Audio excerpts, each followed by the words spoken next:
Hello everyone and welcome to altPOV.radio. Our guest tonight is Chase Kloetzke. And I'm really excited to have Chase on. I actually met Chase a couple of years ago at a Star Wars conference in Sebring, Florida, and it was the first time we ever met. And she's involved in so much, and she has such a great background. And since we started doing the podcast, I always wanted to get her on the show. Let me tell you a little bit about Chase and her background. Chase is a ufologist, paranormal investigator, author, and radio talk show host. And she hosts, one of the shows she hosts is Project White Paper, in which she dedicates her time to investigators, authors, and researchers who are active in all fields of unknown phenomena. So that can include UFOs, ghosts, cryptozoology, anything that's mysterious, unknown, paranormal. She's also co-host of Encounters, and on this she co-hosts with people such as Richard Dolan, Peter Robbins, Mac Maloney, and Race Hobbs. And both of those shows are featured on KGRA Radio. While employed with the Department of Defense as a Master Instructor, Chase was responsible for designing specialized programs and the supervision of complete success regarding force readiness, unique mission responsibilities, and elite force protection. This is a very interesting. We're going to get into this. I'm going to ask her about this, but this entailed the understanding of the goals and requirements placed on the physical and mental strength assignments that are expected of today's active duty members and civilian anti-terrorist units who are on assignment with Homeland Security and/or in the private sector security forces. And actually, this background suits her well, obviously, for what she does today. Chase joined MUFON, the Mutual UFO Network, in 1996 and was selected as the STAR Team Manager and Deputy Director of Investigations through 2011. She was responsible for the program design, protocols, and investigation procedures for a National Rapid Response Unit. This included supervision of the most experienced investigators and access to the most sensitive and complex cases reported to MUFON. Today, Chase continues to work and network with a class of highly trained and successful investigators, researchers, and production specialists in the field today. She's known for her high-performance skills and dedication in the way she goes about her research, and is very respected for that. And as a result, she has earned a trusted reputation as she continues to demonstrate decades of experience in case management and investigation success. I also want to mention that she is the author of Admissible, the Field Investigator's Manual with Richard Dolan, and also of a first-of-its-kind children's book, Are Aliens Really Real? And I actually saw this when I met Chase. I saw the book, and it is such a great children's book because there are children who are abducted. There are children who have experiences, and this book really kind of lays it out for them in a very non-scary way as to what the phenomena can be. So I applaud her for that. And both of these books can be found on Amazon.com.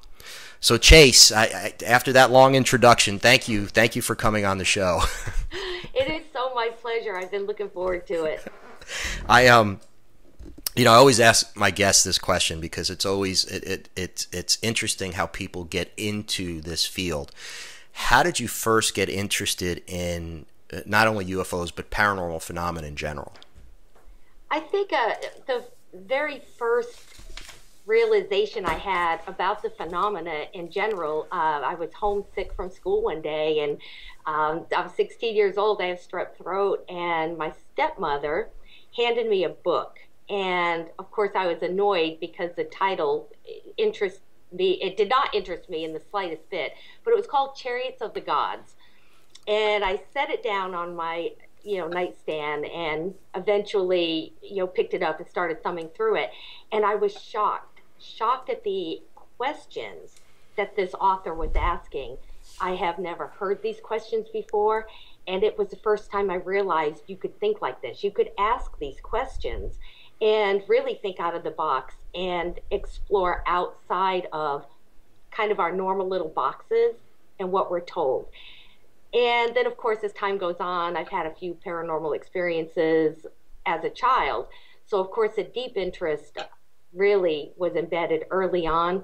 But it wasn't until 1994 that, I just kind of threw down the gauntlet and said, that's it. I'm looking for myself. I'm getting out here, and I'm going to look for the answers myself. It's like we had just spoken about a little bit off air, but it's like something gets into you, this it gets into your blood. There's something you have to know the answers. You have to you have this quest for the truth, if you will. A quest is the absolutely, it's the perfect word. It is a quest. It is different than an interest or a passion. This quest that you and I are on, or that we're interested in, it means everything. It doesn't consume your entire life, but it consumes your imagination. Right. No, that's great. Tell our listeners today, what exactly did you do for the Department of Defense? Because I know I mentioned it in the opening, but what exactly did that entail? Yeah, that's a lot of fancy words, and to describe literally when active duty or anti-terrorist personnel are assigned specific tasks. The military goes to great lengths to train them for that operational success. One thing, the best example that I can put out for this was after 9/11, when the Coast Guard went from the Department of Justice and was moved to Homeland Security. There was a lot of adjustments for the personnel to now meet an anti-terrorist criteria. So what I did was the 9/11 teams, or the MISS teams, that were developed. They're kind of the SWAT team of the Coast Guard. I would train these units physically, mentally, and emotionally, got them ready for that advanced type of response. So it detailed a lot of what we call the SAID principle, which is specific adaptation for imposed demand. And what that means is, if these guys have to fast rope, we train them out of a helicopter on a fast rope. If they need to be prepared to run, 4 miles, we made sure that they were able to do that. We made them stronger, faster, smarter, tuned in to whatever mission was handed to them at the time, because our ultimate goal is not only that they complete what they've been assigned, but that they come home safe, all of them. Wow. And how did you get this? What was your background at the time? And my background at the time was master trainer and master instructor, teaching aerobic classes in Guam. So it really turned into a biomechanics engineer pursuit and accreditation, that we realized there was so much more that we could do for these guys if they were prepared in all 3 of those elements: physical, emotion, and mental, because we know that 90% of endurance and success is when you see it first and you're mentally prepared. We see it in SEAL training all the time. The body can give out, but it's really your resolve and your head in the game that gets you to the end. That's interesting. So now you did that for a while. You joined MUFON in 1996. Tell us why you did that, and also, what is the STAR team? What exactly is that? The joining MUFON, it was perfect for me because at the time I really didn't know how to investigate UFOs. I really didn't know where to go to get the access to information. And so MUFON was great as a beginner. I joined them. There was a lot of interaction. You kind of were embedded in the latest reports that were going on. Unfortunately, I didn't receive a lot of training from MUFON, so a lot of what I do now was adopted just from, getting out in the field and making things work. Things that didn't, you changed. And but eventually, I became the STAR team manager. And this was after the Big Bigelow debacle, I guess, for lack of a better word. But it was a national rapid response unit. And MUFON's idea was to develop a national team, ultimately, and have a few people in every single state. And these would be your most experienced investigators handling the most critical and sensitive cases reported to MUFON. And so I wrote the program. I designed all the policies, procedures, everything that we needed to do to successfully complete a national rapid response unit.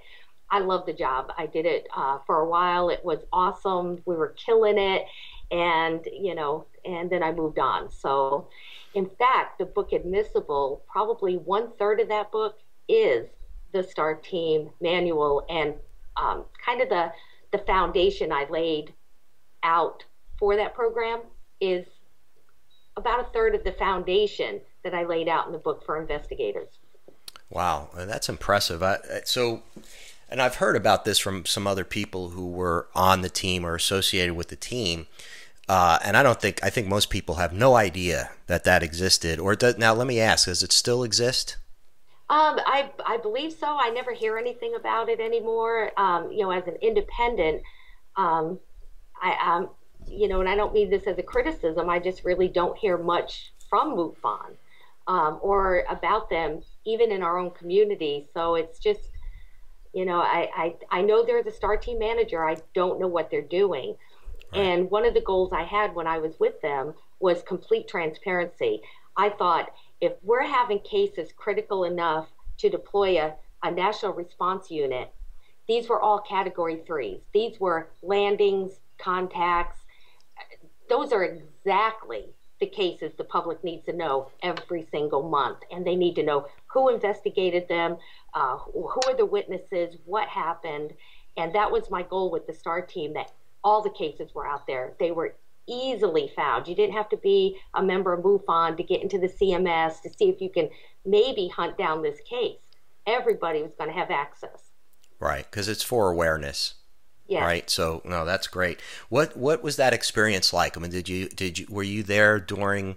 Is it the kind of thing where the team gets a phone call at 4 a.m, or it's like, hey, something crashed, or there was is it that kind of thing? It absolutely is. When Bigelow had the STAR team, and it first became, a paid position, the STAR team investigators were paid. They had a whole staff of dispatchers and people that watched CMS. When I got it, it was completely volunteer. Everything was out of our own pocket, and it really was the love of what you did. But that's exactly what it was. We had volunteers, watching the reports as they came in, and the category 3s really belonged to the STAR team. And realizing that as evidence fades, the longer it sits out, our responses were to gather physical evidence, trace evidence, any kind of photographs or cooperation, even validating that these events happened. And it was exactly getting a call at 4 a.m. That happened often, actually. Really? Yes. Wow, I often was up at 4 a.m. I remember one phone call that Chuck Reaver was the director of investigations at the time, and it was Clifford Cliff, the ID, international director, Chuck Reaver, the DOI, and myself, literally on the phone from, I think it was 10:30 at night until 5 a.m., discussing and organizing and getting our teams out there and strategizing and validating reports. And it was just, I loved it. It was really up my alley. I never had less, not one time, never less than 9 deployments at one time, and maybe 7, I think, at one point. But that's how many deployments were going on. We were rock and roll team. We were killing it. It was great.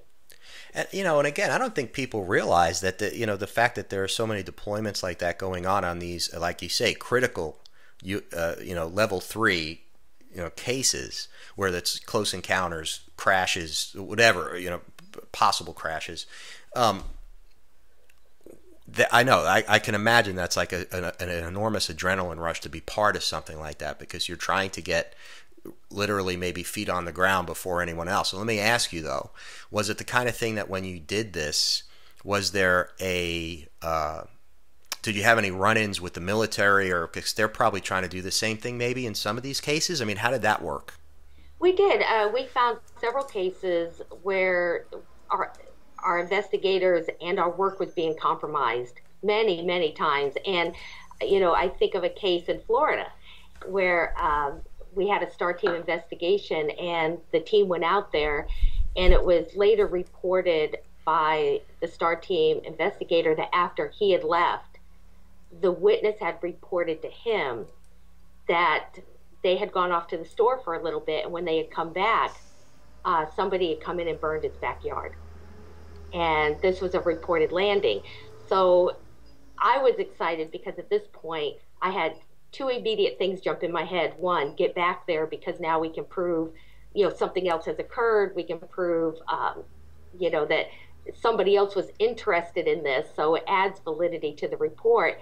And let's see if we can find an accelerant, which would greatly increase, because we took soil samples of this alleged landing, the fact that there was no accelerants to create those marks before.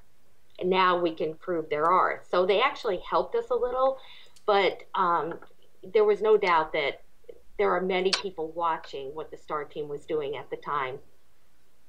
Right. Wow. Tell us a little bit about some of the more profound experiences that you've had personally. I mean, I know as an investigator, a lot of it is just the you do the legwork, you do the grind of interviewing people, and that's so important, right? And that's what obviously, it's one of the reasons why I think you're so respected, is because you do that work and you do it well. You have to do that. You have to interview everyone. You have to go over everything with a fine-tooth comb. Sometimes we don't have the experiences as investigators. Obviously, other people do, and we're investigating it. But tell us if you had any of your own experiences, UFOs, or we could start with UFOs and then maybe go from there. Okay, I have, and you're right. Most of the time as a UFO investigator, you're investigating things after they've happened. To be able to be present on a site where, you do have something anomalous and you do see things have happened often. I've seen things I can't explain, definitely lights in the sky, or, orb type, maneuvers in tree lines, things like this I've seen. But it wasn't until 2010 in a cornfield in Tennessee that it was, kind of in my face type of thing. And there was no doubt what was going on there was incredible. And it was a night of one activity after another that literally left me driving home thinking, pulling out the BS card, like I'm throwing it down. Nobody gets everything in one night. It's just ridiculous. So sometimes when these things happen, you're always looking for the truth. I didn't want to jump right on, oh my gosh, I just saw, extraterrestrial and an alien in the field. And, it's something that to this day, I am still diligently looking for and going after. But, you're definitely right about also scanning areas. It's amazing to me how many investigators will come out there and they'll only talk to the witness and never knock on a few more doors in the neighborhood when you get these reports of these huge crafts or, phenomena that it just makes sense other people could have seen it. I go to police stations, I go to newspapers, I'm looking in libraries for any type of maybe previous reports or rumors, and I will knock on doors. You have to kick a few doors. You have to be a little door kicker out here and aggressively seek it. And of course, there are ways you do that without saying, hey, I'm here investigating, Jim Jones' house and because he saw a UFO. There's definitely ways to get out there and do this to protect the integrity of, of the investigation, as well as the identity of, your witnesses. Right, because people who, a whole neighborhood, there might be several people who see something like that, but a lot of them are never going to say anything or wouldn't offer it without someone coming and saying, hey, by chance, and then they might open up and say, you know what, I did see something, it was the weirdest thing. And like you say, if you do it professionally and in the right way, people will open up. Well, tell us more. Tell us about this Tennessee cornfield thing. Now you got us all excited about that. So tell us what happened, because I understand what you're saying. Sometimes there are those nights or those instances where it's like they call it the Oz factor, where it's just like it's surreal, right? And you don't know how to walk away from it. So tell us about it a little bit.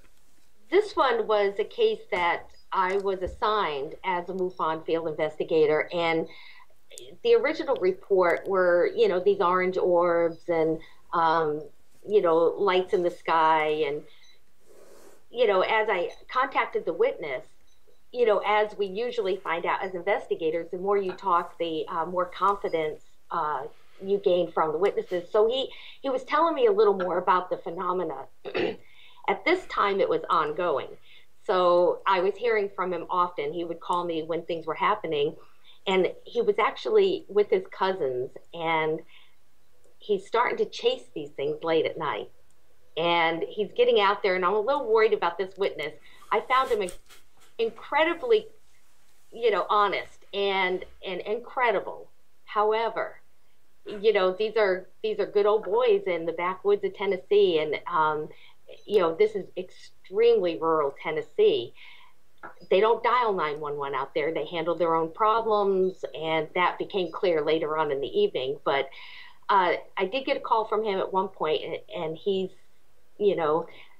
really like, oh my gosh, Chase, things are gearing up in a way that I know that this is usually how it is when more and more activity continues all night. And he said, with the triangles. Jack, I almost fell off my chair because it's the first time he ever mentioned triangle, which meant that he's seen them before. And, very, very strange that it came out that much later. Again, just to, let you and the audience know, there's a lot of details, but it's kind of a long story, so I'm just going to, put the big stuff out here. Needless to say, I grab my bag, I'm heading for my car, I pick up another MUFON investigator, and we hit the scene. We get out of the car, he's immediately, real quick on the introductions, he's just so happy to see us, and he walks us to the end of his driveway to look out over his backyard. And he's like, here, they're already popping out. And I look up, and sure enough, there's these, little lights in the sky, and they're all gathering and kind of doing formations and maneuvering together, separating, right angles, hovering. It was the strangest thing. And of course, I'm intrigued, and I'm already excited. This is great. This is the best I've ever seen. And got my iPad out. I'm looking for satellites, ISS, give me anything going on here. Looking for aviation lighting. I'm looking for any kind of maneuverability, but I can't take my eyes off it. And then if you got bored with this little group over here, well, looking back to you, because over here, there's another whole group forming. So I'm already excited, very intrigued. And this is where the witness announces that if we go down to this cornfield that he has, it has a big panoramic view, and it's huge. So I'm like, yeah, let's go. So we jump in his truck. We drive down. It's this humongous cornfield. This little girl from Rhode Island I'm like, this is all yours? Like, this is all corn? It was crazy. It was huge. But we get into this cornfield, and, I'm setting up equipment. I have, 4 different makes and models of these cameras, my tri-field, all this stuff I'm just starting to lay out. And the witness draws my attention to a light coming. And it was different than what we'd seen previously. And I'm watching this light come, and my heart is just pounding, Jack. I can't believe this. I've been looking for these things since 1994. It's 2010. I cannot believe. I'm just so excited. The light is coming. It's coming closer, and 2 more lights pop up. And I'm just reaching for my cameras, trying to get photos. I did manage to snap off a few, because at the end of the investigation, we had almost 700 photos, but none of this event personally, because as this got closer, all of a sudden, everything wasn't working. I'm picking up cameras. I'm freaking out. Like, I think I even cussed and said, I'm going to throw this effing camera across the field. I was just so frustrated, because here it is. I'm an investigator. I'm prepared, and nothing's working. So I'm assuming it's what we know is very familiar and common in paranormal and cryptid investigations, which is battery drain. And so, my eyes are focused. But as these lights are coming closer, I realize these aren't 3 lights. These are one object. So these lights aren't individual. They're all attached to one structure. And as it's coming closer, I just can't believe it. I'm literally seeing this humongous, this very, very large triangle-shaped craft literally coming right over our heads. And it was just unbelievable. The atmosphere changes. It's a very different, quiet and silent. You notice it's different. However, I didn't feel any, static or any type of physical feelings, but it definitely was different. The way it came over our heads, it didn't fly, it wasn't gliding, it's just hard to describe how it moves, but it is so different that you know when you're standing there that what you're witnessing isn't supposed to exist, is the best way to describe it. As it continued to fly over our heads, and get further and further away, I kept trying the equipment the whole time. I kept looking at the tri-field, looking for a magnetic, radio, electrical, anything that I could find, and of course nothing was working. As it leaves the area, I'm looking at the other investigator and trying to maintain a professional composure, because I realized a long time ago, when witnesses call you, they're not looking for a new buddy or a new friend, or they need an investigator. They have all the other people.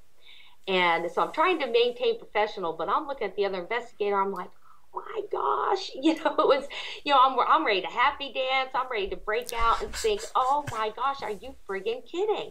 I can't believe this. And I turned around and focused immediately back on the equipment, because I was really bothered that here it was, nothing was working. And Jack, everything was back on. And so I realized at this point, well, it wasn't a battery drain. What happened? And then I wondered, my first thought was, did that craft block my equipment? Either way, I flipped it over. I start taking the back off the tri-field, because I'm changing the batteries anyway.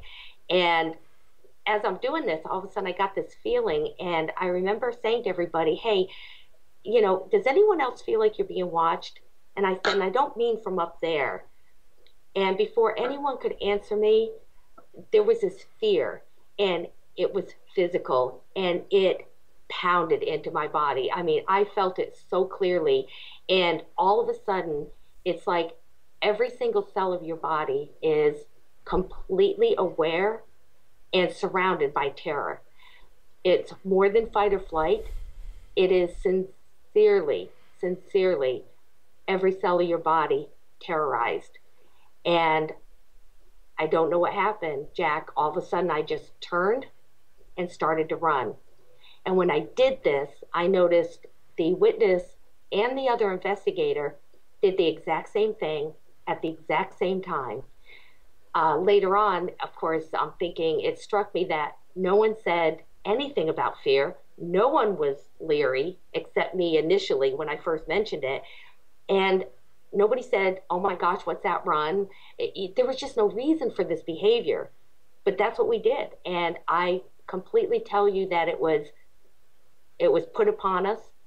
Whatever was going on in that cornfield, we were not supposed to be there. And we were to leave. And if we weren't going to do it, they're going to get us out. That's what it felt like. We just did what we were supposed to do and had no control over it. But we're running. I just remember thinking, oh my gosh, I'm really running fast. And it was such a brief, quick thought and memory that, I realized later, I probably was running faster than I thought I could. Again, probably the effect of whatever was going on. But all of a sudden, I just remember hitting something hard, and literally like a brick wall, and realized the witness had stopped right in front of me. And I ran into him, and I hit him so hard, I don't even know how I didn't tumble him over. And I heard him say, what the F was that? And he had a flashlight in his left hand, and he takes it and he swings his arm out, and the beam of light literally lands right in the face of this little being that is standing there. I could not believe, first of all, I was so shocked to see anything there at all, but 6 feet away, it was right there. And the first thing that hit me in my professional very embedded and vast amounts of knowledge was, oh my gosh, this is not that cute little Roswell alien.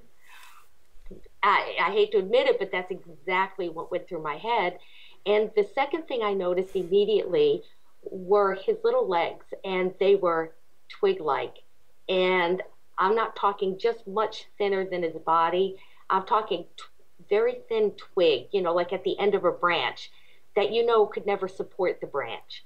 And they stood out to me because there's no way that was normal or could sustain him. All of this is going on in the matter of 1 second because it really was 1/1002. That's it, Jack. That's all the time that light was on that being, and we're running again. We're not running from the being. This is what we're supposed to do.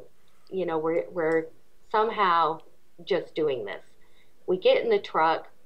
The witness drives out of there so fast. We literally, you know, hit air coming out of the little cornfield onto the road. We get back into his driveway. We all tumble out of the car, and nobody's saying anything at first. We're all just kind of looking at each other, and you know, I kind of chuckled a little, and I'm just like, what just happened? What did we just do? And at this point, though, I realized the investigators just became the witnesses. We have to call this into MUFON. We have to, you know, contact the state director and let him know what is going on, because we can't talk about this until each of us have been individually debriefed. And, you know, so the other investigator got on the phone, walked down a little bit from the driveway to make that call to the state director. And, you know, that's when the witness came up, and I realized at this point how important it was for him to have what he believed were the professionals, you know, in here helping him investigate, who now saw what he did. Because we're the unbiased witnesses, unlike his wife or his cousins that are like, hey, did you see that? Yeah, I saw that. Let's go. You know, it was in his head, we were exactly that. And, you know, he kind of crumbled a little. You know, he got on his knees and he was just like, oh my gosh, Chase, did you see that? Did you see it? And I told him yes. And he said, what was it? Well, I'm not going to say much to him because we need to be debriefed, but all I could say, Jack, was it was real.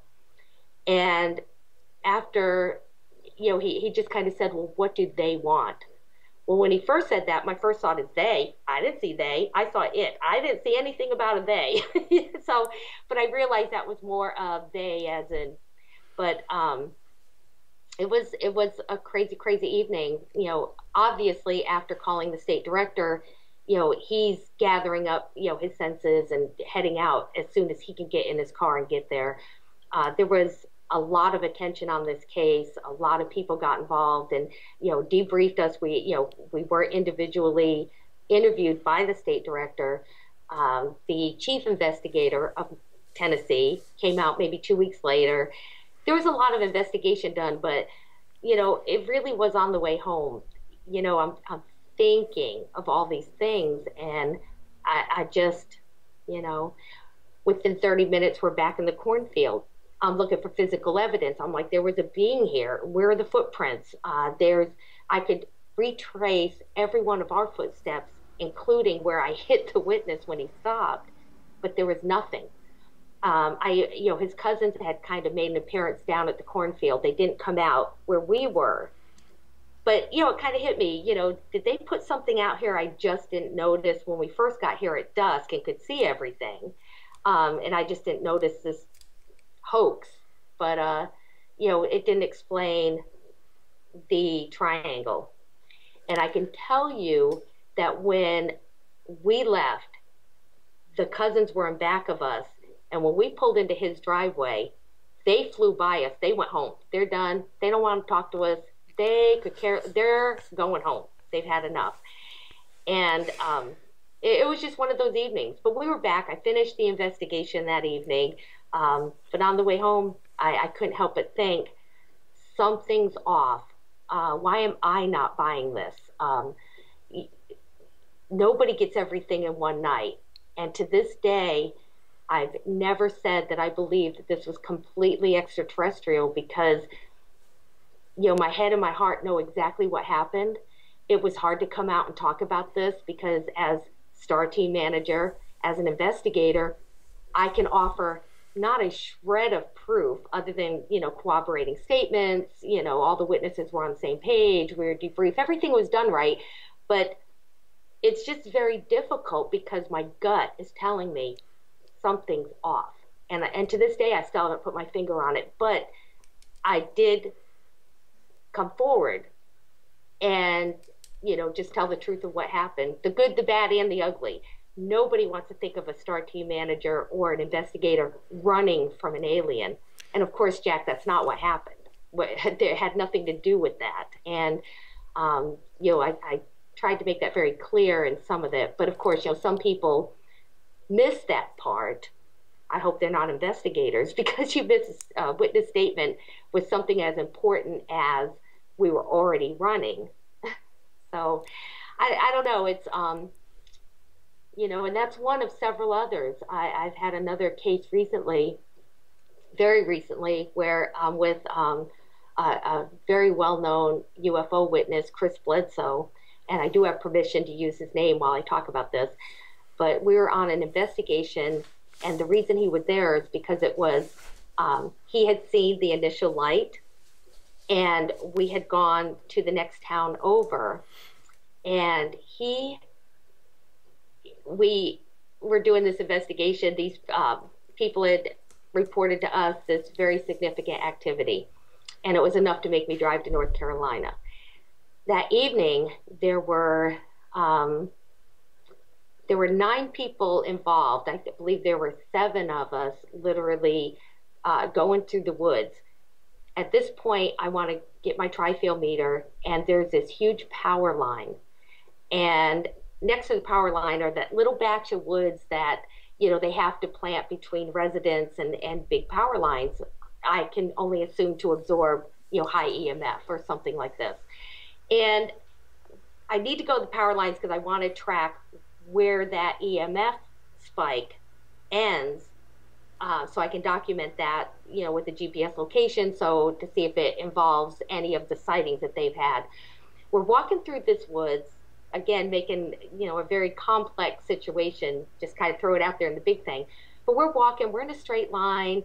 The witnesses we're with have military training, and they also have law enforcement, active law enforcement careers. So we're going through, we're kind of in this straight line. It's this little batch of woods, Jack. It's just one of those little neighborhood woods. And we're walking and walking, and we're not finding the end. And we come across a ditch, and we go through the ditch. And I know from being there earlier in the afternoon, once we got out of that ditch, I should have seen the tree line and actually should have been able to see through it to the field that we were trying to get to. And we're not seeing it. And we're walking around. At this point, we're getting a compass out, hoping that we're far enough away from the power lines that it's not going to affect the readings. But, you know we have to do a northwest trek. And we're walking, following this straight line. And we end up back at this ditch again. And I'm frustrated and a little confused. I'm like, how are we back at this ditch? How are we walking in circles? At this point, we had several members feeling dizzy, disoriented. A couple of them felt very nauseous and had to sit down. I'm looking at Chris, he's looking at me, and, you know, I'm like, guys, let's hit this ditch and get through this and try to get out of these woods.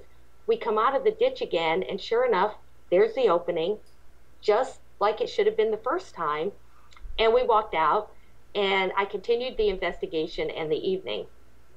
It was a couple days later, one of the people with us and an investigator called me and said, Chase, you're not going to believe what I found going through the helmet cams footage. And, you know, he was part of the evidence evaluation. And I said, what? He says, all 3 helmet cams are missing 8 minutes. So, you know, I am a little stunned, a little upset, And I called Chris Bledsoe immediately, and I said, Chris, you know, that investigation we did, you're not going to believe what they found on the helmet cams. And he's like, that we have about 10 to 12 minutes of missing time. And I'm like, how did you know? I said, it was 8 minutes, but how did you know? And he said, Chase, I knew that night, but I knew you weren't ready to hear that. So, you know, again, it's, you know, it depends on, I think if you look for these things long enough and as aggressively as I am, you know, this year I've done 11 investigations in 3 countries and, you know, 7 states, or 9 states. 3 countries, 9 states. I know that equals 12. There is a state line case in there, honestly. But, you know, when you're chasing things and doing that many investigations and you're getting that close, you're going to have things happen. I've always said you have to chase 100 to find that one. Right. You know, and I can see the struggle as an objective thinker, which you are, and, you know, how do you process when it happens to you, and then there's such bizarre elements to it that there's no way you can explain it. There's no way you can explain the missing time on the helmet cams, and the fact that it was almost like, I think, a fight or flight response that was programmed into you, almost like you're gonna run. And, you know, like, you can't explain that. You know you were there. You know what you saw. You know what you experienced. You know what you felt. But as an objective thinker and as an investigator, you know, you try to think of what it could be. You kind of go through that process of, well, it couldn't have been this, but it could have been this, and you go through that list and you check it. But sometimes you're just left with, because in the end, really, what do we know? Absolutely, Jack. And, you know, I think there's so many people that are like, oh, you're so lucky you saw that. And I don't feel that way. And maybe I should. I don't know. I didn't feel that way. Someone asked me, knowing what you know now, would you go back and do it again? And my initial answer was no. That fear was horrific. And there's a little bit of that residual, not the fear itself, but every once in a while I'm driving and it's late at night and I'm in my car by myself, and, you know, and I'm sure it's a lot of being amped up from being out in the field, because this is when it happens, and I'm driving, it's kind of quiet, and I'm reflecting, and I feel it starting, and it's not in my gut, like, you know, normally you get butterflies, it turns into panic, but it's the cells of my body. And I literally have to turn on the radio. I've even stopped my car, pulled off on the side of the road, and walked up and down for a few, just getting fresh air and getting rid of it. So my initial reaction is no, but I know me, and hell yeah, I'd go back. Yeah. Right. Yeah, no, that's and right. try somehow to put a Faraday around me so that, you know, we weren't affected by, you know, anything that whoever was responsible. You know, and of course the questions are, was that being responsible for it? Was it the triangle? Were there other forces we couldn't see? Was it our government, you know, with, you know, sound technology or experimental, you know, that needed us out of there? Who knows? I'm still looking for those answers. Right. No, that's a great story. That's amazing. You recently, you did an investigation in Peru and Bolivia, 2 countries that I've always been drawn to and very interested in. There's a lot of things that go on there, but tell us a little bit about that. It was for Watchers, is that correct? Yes, Watchers 8. I really, as a ufologist, you know, we have to listen. There are many communities. You have kind of a nuts and bolts. You have a consciousness. You know, I hate to say the contact abductee community, because we're all together, but there's these little pockets of interest. And, you know, I've always kind of stayed in my little box of nuts and bolts. And, you know, since 2011, heavily involved in consciousness and the contactee community. And then here comes this alternative theory that's actually gaining a lot of credibility as far as evidence and worth from a biblical evangelic side, and that is that the UFOs are part of the Great Deception that was prophesized and that includes the end of days. And of course, this includes the Nephilim, and I largely ignored it. I don't like it. I didn't really want anything to do with it, except I kind of felt like that person that thinks they know everything about what's going on in the world, and all I watch is Fox News. You know, so I'm like, well, maybe I need to study this a little more. I don't like it, but at least, you know, I'll have an educated view to the hypothesis that's emerging in our field. So I did. You know, who do you contact or get involved with? L.A. Marzulli, decades out front of this, absolutely the quarterback of this whole theory, and has done the most work. And I found the Watcher series, and I really started not only understanding why this theory was gaining popularity, but I also understood that it had as much evidence and documentation. And of course, I'm talking about Book of Enoch and Dead Sea Scrolls and other biblical references and ancient texts, and a lot of our ancient megalithic structures are really pointing to something maybe more supernatural as well. And I really started understanding why this was gaining a foundation. So I really wanted to meet LA and talk to him personally, maybe interview him. Huge fan of his. So I started out a fan, which, you know, you and I know, we talk to so many people, we really don't get that fan thing. But I was a huge fan of LA and Richard, and he was going to be at a conference. So I went to this conference to meet him, and sure enough, I did. It was just a couple weeks later, I found myself invited on this expedition team. He's leading a team back to Peru. They've already done one down there. And we're going to look at the elongated skulls, investigate the Nazca Lines, the Inca stones, and a couple other things going on down there. And I couldn't believe it, Jack. I literally packed my bags, jumped on a plane, flew to South America by myself. I didn't know the language. I don't speak Spanish. I do now, but learning very quickly. But, you know, I just couldn't believe it. I didn't even know these guys, and met them at a hotel to spend almost a month. We were there 3.5 weeks together, investigating some of the coolest stuff in Peru and Bolivia. And it was amazing. It's still one of my favorite things I've ever done. And I still pinch myself because being actively involved, and I was a UFO investigator. This is a very evangelic team, and I kind of joked a lot that I'm the heathen of the group and, you know, the UFO investigator. And while I was down there, our interpreter would introduce me as Chelsea, because my name Chase interprets to Chelsea in the Spanish language. And I was always introduced as Chelsea, the UFO investigator.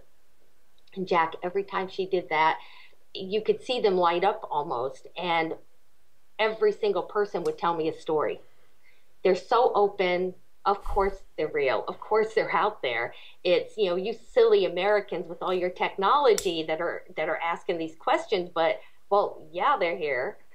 Have you been to Pumapuku? Have you, been next door to the town that just had one land? It's the most remarkable country when it comes to not only the acceptance, but they're as real to them as, stray cats are in our culture. That's incredible, and that says a lot about culture and like this almost like dogmatic belief system that we're raised with, and it's something that is I look at it as a hindrance as well. I think that to have a completely open mind, we think we do, but we don't. Even the people who have open minds and they're free thinkers, they still have that. From a very early age, the way you're raised, all of that kind of, and I think in American culture, it's hard. It really is hard. And I can see other countries and other cultures looking at us like, why are you so behind the eight ball on this? Like it's so obvious to them. And now a lot of that's spiritual, right?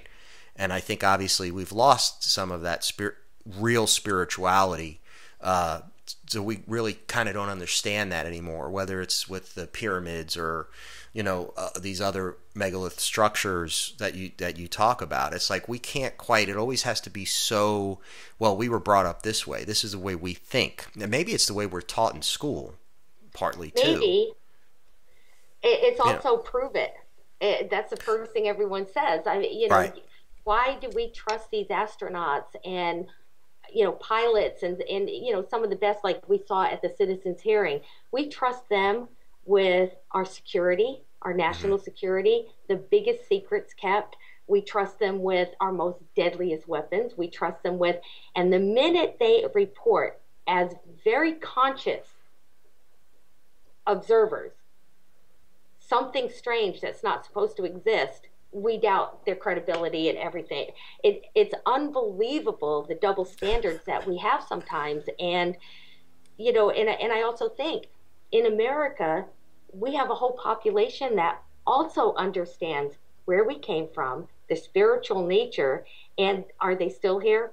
Well, of course they are. And that's the Native Americans. We hear all the time of these stories, including giants, cannibalistic giants on the earth, 6 fingers, 6 toes, double rows of teeth.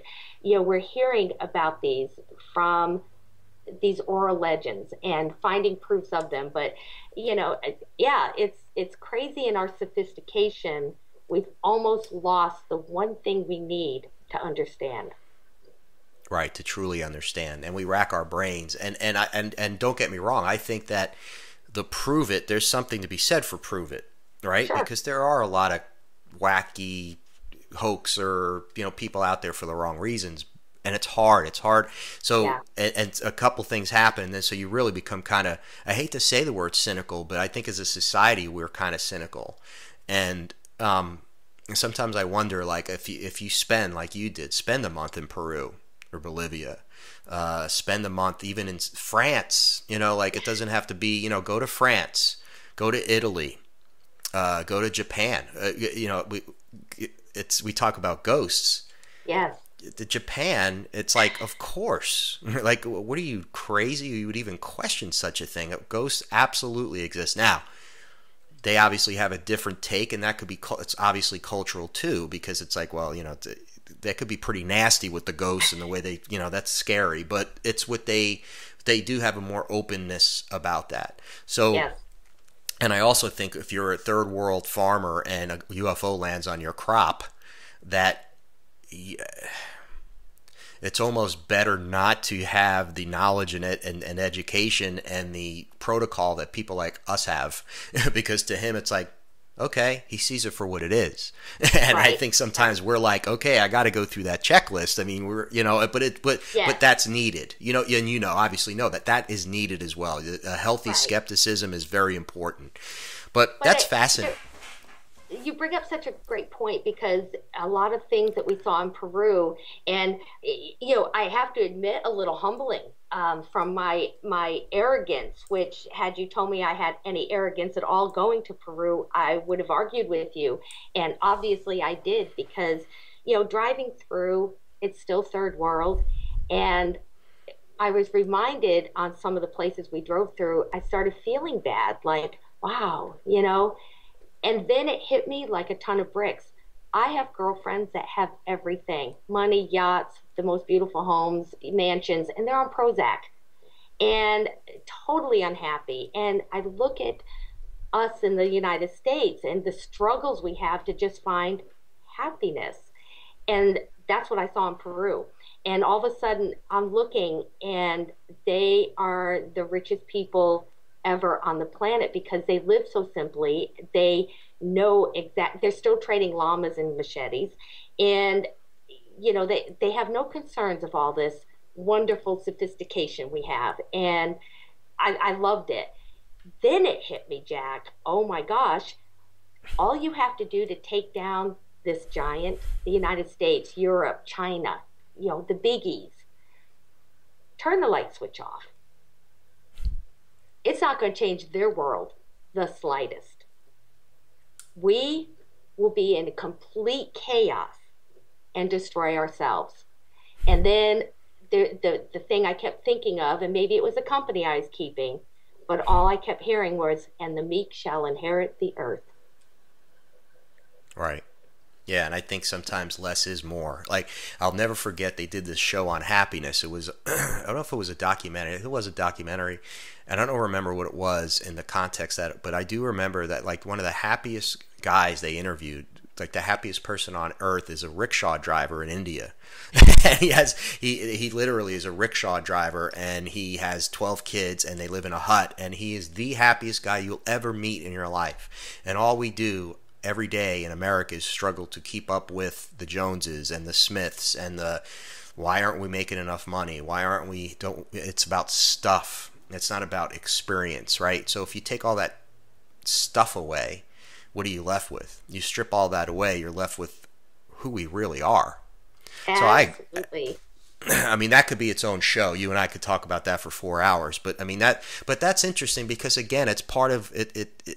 It's you go and you do these investigations, and I think when you go around the world and do them, not only do it in your own backyard, you really learn a lot more, because even in Mexico, I've had some people tell me, like, it's just a completely different culture. The way they view UFOs is almost like, again, it's like, of course, they're all, yeah. There's not even a question of it, you know. Right. And I'm sure there are some people, but for the most part, as the overall culture, it's more of a flow, I think. Yes. And Mexico is my favorite place in the world to go for UFO investigations. And I was privileged to, earlier this year, work with Paula Harris and Jaime Maussan. And we were out there in White Sands Missile Base at Trinity Site doing an investigation. Of course, since we were there, we had to go see Lonnie Zamora Memorial. And it was just, first of all, such a great case because it's 1945. But you know, just working, you know, with Jaime is amazing. But he knows I love to be in Mexico. He knows I love to be in Mexico, so he better call me. Again. Mexico City is a place I always want to go with the distinct reasons to have the vendor food, you know, just in the city streets is phenomenal, but the other really is really just the UFO phenomenon in Mexico City, obviously throughout Mexico. And I remember Jaime telling me, he said, you have no idea the stuff that you hear a lot going on in Mexico. That's just the iceberg. Unbelievably close encounter, just all those lights in the sky. It's just an incredible phenomenon that's going on there now.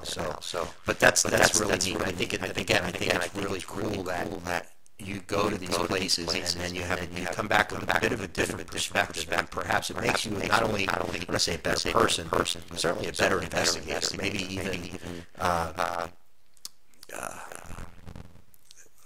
little wiser to this on a global scale. It definitely makes me a better person as well. I, you know, fell in love with Peru. Bolivia is my favorite. It just, you know, the team that I was privileged to be with, you know, LA, Joe Taylor, Dr. Aaron Judkins, and it just Richard Shaw, who I just cannot go a week without hearing from. And it's just unbelievable. But it's about the camaraderie and colleagues and sharing of information and, you know, not peeing on bushes, you know, putting our information out there. When someone calls, help them out. You know, when someone calls you and says, hey, Chase, do you know anybody in Nevada? Because I heard there's a UFO case. Well, of course I'm going to send them someone I know or someone credible and try to find some help for them, you know, but there's a lot of people out there that wouldn't. They'd be like, oh, no, I don't know anybody because they couldn't do it. So, you know, I love being out there and just really diving in. And let's face it, you know, it's better to have some company than by yourself. You're in the dark woods and, you know, you're on a Bigfoot hunt. You hear that little twig crack. Well, you know, darn right, it's probably a raccoon. But for that moment, you're looking at each other like, oh, it's the best ever. I love that. That's so awesome. I love your enthusiasm. It's so great. I wanted to ask you, I have some fun questions to ask you. But first, and this is very important, and I definitely wanted to get to this as part of the one of the things we definitely talk about. You've worked with Stephen Bassett, and you continue to work with Stephen Bassett. We had him on the show a couple weeks ago regarding disclosure. Tell us exactly what's going on right now with that, and your role in that and what you're trying to accomplish. Actually, it's funny because I don't work with Steve or closely with him at all. It's funny because we've rarely had a discussion out of all the people out here, and we are both very close to the same people, but for some reason we've never found that literally an hour to sit down and talk. However, I closely follow his work and do highly support it, and I'm there. So, you know, when I heard about the citizens hearing on disclosure, I knew I had to go. I understood immediately by the details of, you know, the witnesses he put together, how this was playing out, the venue of the National Press Corps, you know, the building, the former Congress staff and a senator, and I know he took a lot of heat over the former, and I'd love to address that, but, you know, it's hearing what he's doing. So I've always been right behind him and helping him with everything he's doing, supporting him 150%. I'm just not sure he knows it. I mean, I know he does because, but, you know, to really, when he says I need help with this, you know, there's a few of us that actually dig in and try to help that happen, as he's asked his colleagues and fellow people out in the UFO community to do so. I'm a huge fan of Steve because that man is so passionate. He puts everything into it. He takes very little hits. And by that, I mean, you know, kind of that mudslinging. Thank goodness, because he doesn't deserve any of it. He takes very little of it. And the little he takes is unnecessary. Don't bother people, really. You know, what this man has done with the, you know, citizens hearing on disclosure was what we've all been screaming for years, if not decades. Give us a professional arena to present the public with some of our UFO evidence, put it in a place that kind of gets that stigma of, you know, the drunk teenagers in, you know, the woods of Kentucky reporting UFOs. Let's get rid of some of the stereotypes and also the high drama of the television shows, because we all know the TV shows, although sometimes hit it every now and then, really aren't our best representation of UFO cases or our evidence. So what he did was unprecedented. And to see somebody, and I know he had a lot of help, but to see those people pull off what they did is remarkable, and it will forever be our greatest moment. And so I made a decision to go there last minute, and I'm so glad I did, because you can imagine, Jack, I'm in the press box because I went as KGRA Media, and I'm standing between a CNN reporter and a New York Times photographer, thinking to myself, how the heck did I get here? And, you know, and then of course, you know, everyone knows I'm very, very close to Richard Dolan and Peter Robbins, and, you know, and these are my friends. These are my friends that I adore and I am fiercely loyal to. And the people that, you know, aren't somebody I talk to every single day or every week, I knew of them. Bob Wood, you know, these are giants. And to watch them perform what Congress wouldn't, what our government would never allow, and to watch Steve Bassett pull that off with the swearing in, which everyone took seriously. I watched, you know, Richard and Peter and Bob Salas and all these guys raise their right hand. I got goosebumps. I was so proud to be a ufologist that day, but it changed everything for me, Jack. By Monday afternoon, walking out of there, I was already changed again, because I believe 150% what Joe Buckman and Sheehan and Bassett had done was raise the bar. And now we were obligated. We have a responsibility to those very witnesses and the quarterbacks out here carrying that kind of a ball, to we have a responsibility to them to meet the expectations. And to do this, we have to behave better. We have to stop that UFO ghetto behavior of, calling people out and, discrediting good people. And we have to treat our witnesses better. They deserve better case management. They deserve admissible results at their case, or at least admissible efforts. And that's what I walked away with. Not to mention that ufology as a community are now left with archives of what we're all about. And that is quite clearly every single day and the footage of the citizens' hearing on disclosure. When people ask me, well, how do I get into UFOs? What's the best way to get started? My answer every time is you start there. Oh, that's great. And, based on what you've experienced, and especially that experience, what is your vision for what ufologists should be striving for moving forward now, with everything current that has happened, including the citizens' hearing? What should ufologists be striving for moving forward? Definitely a professional dialogue. We could treat this as, it's fun to get out there and investigate UFOs, because it is. We could treat this in a lot of different ways, but, our days of sniffing dirt are over. We have professional equipment. We're using drone technology. When we're out there, we're using all sorts of things to our advantages, and very high-tech equipment. I'm starting to conclude a case that I've done last year in Ohio, and I can send the metal. I can send the physical evidence that I collected to labs. And these are MIT, University of Georgia. This is, labs that are certified labs. These, because I don't use UFO analysts because I want to remove any bias whatsoever. When we're doing DNA evidence, it's getting sent to certified labs and geneticists. We don't have to rely on the fringe people to meet a scientific and public scrutiny. We have to stay within the science.